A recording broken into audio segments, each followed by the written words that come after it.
elementary school here in the Diocese of St. Petersburg. Do you have any idea where that might be? Well, John, as we state in the goal, the location is yet to be determined.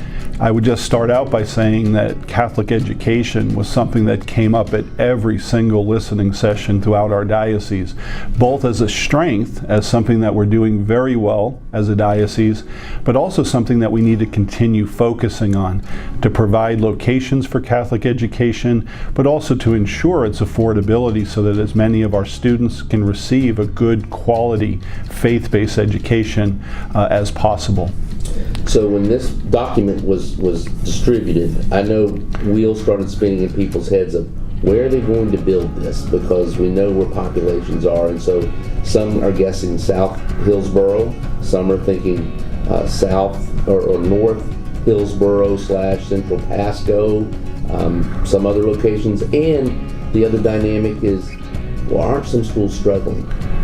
And so I know there's been some demographic shifts in our community, so that all kind of comes together. How does your team address that?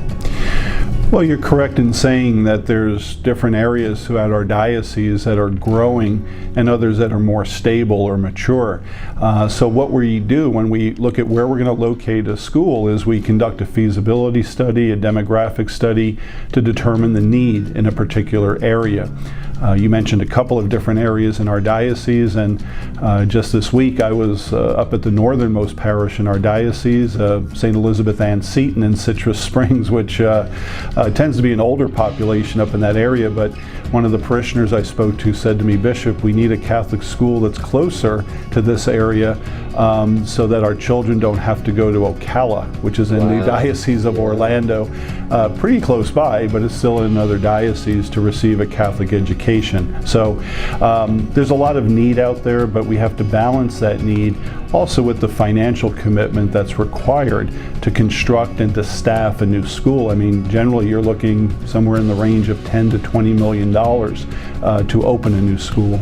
Would this be do you see this as a diocesan operated school, or would this be more of the parish-based model? I'm envisioning that it would be a diocesan school which would be supported by a parish or other parishes in the area, as well as a combination of diocesan funding as well as possibly some bank financing to make that happen. So an example that's currently existing might be like St. Mother Teresa of Calcutta, that's on the grounds of St. Timothy, but it's not St. Timothy that runs that school, is it? No, it's not. Mother Teresa Catholic School is a diocesan-run school, very successful one, I might add. Again, it was placed in that area because of the demographic studies and the feasibility studies that were conducted that identified Lutz and St. Timothy Parish as a prime location to build what would be a successful school. When I hear a new school, I think capital campaign. And that has not been mentioned in these goals. Is that something that might be on the horizon? I know in the past here in our diocese we've had, in fact the most recent campaign did have as one of its case items or priorities to build a school or two. But no, I'm not envisioning a diocesan-wide campaign. However, when we identify a particular area that a school will be built in, we will try to engage a local parish or parishes to assist with the financing needed to make that a reality.